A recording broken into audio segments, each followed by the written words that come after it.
Hello friends, आज आपण गूळ आणि फुटाण्याची चिक्की बनवणार आहोत.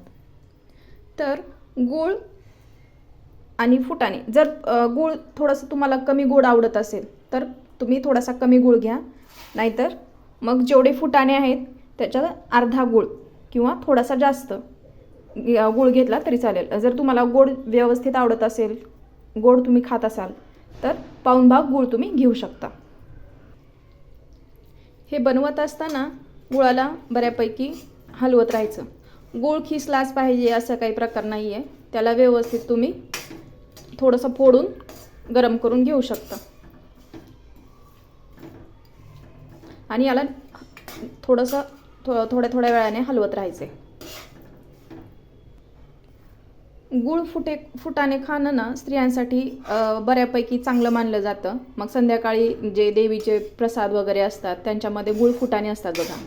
तर आपल्याला ते गूळ फुटाणे घेऊन खाणं होत नाही सहसा, तर त्यामुळं आपण चिक्की करून लिटरली एवढे छोटेसे जर त्याचे हे बनवले, वड्या बनवल्या, तर आपण एक वडी खाल्लं तरी त्याचा चांगला फायदा होतो. आपला गूळ हा थोडासा वितळलेला आहे बऱ्यापैकी. जे तुकडे होते गुळाचे ते वितळलेत, थोडेसे राहिलेत. हे बघा, ते पूर्ण वितळून घ्यायचं. गूळ पक्का पण आपण शिजवायचा नाही आहे. जर गूळ पक्का शिजला तर मग ते फार टणक होतं, रिजिड लागतं खाताना. आणि जर थोडासा कमी शिजवला तर मग वड्या ठिसूळ होतात, त्याच्या व्यवस्थित काप होत नाहीत. बरेच जण यामध्ये मीठ वगैरे टाकतात, पण गुळामध्ये थोडंसं मिठाचं प्रमाण असतं. थोडंसं साखरेचं जर करत असेल वड्या तुम्ही, तर मग त्यामध्ये थोडंसं चिमट 2 चिमट मीठ टाकलं तर चालतं, पण यामध्ये टाकायची काही गरज नाही. हे बघा, व्यवस्थित झालेलं आहे. आता हे अजून थोडेसे दिसत आहेत तुकडे यामध्ये. अजून 2 मिनटं शिजवून घेऊया आपण ह्याला. एका ताटाला आपण ना तूप चोळून घेतलेलं आहे आणि आपला हा गूळ बऱ्यापैकी छान तयार झालेला आहे. तर यामध्ये आपण हे फुटाणे टाकणार आहोत.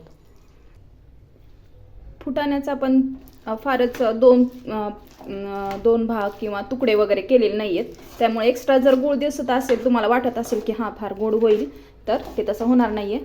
हा गूळ व्यवस्थित सगळ्या याला पुरेल. आणि हे थोडंसं हलवून, थोडंसं आता इथं गॅस मी बंद केलेला आहे, तर असंच ठेवायचं 2 मिनिट असंच. आणि नंतर ह्याला त्या ताटामध्ये, तूप लावलेल्या ताटामध्ये काढून घ्यायचं आहे. तुम्हाला जर आवडत असेल जायफळ विलायची टाकलेली, तर त्याची तुम्ही पूड पण भुरभुरू शकता थोडीशी.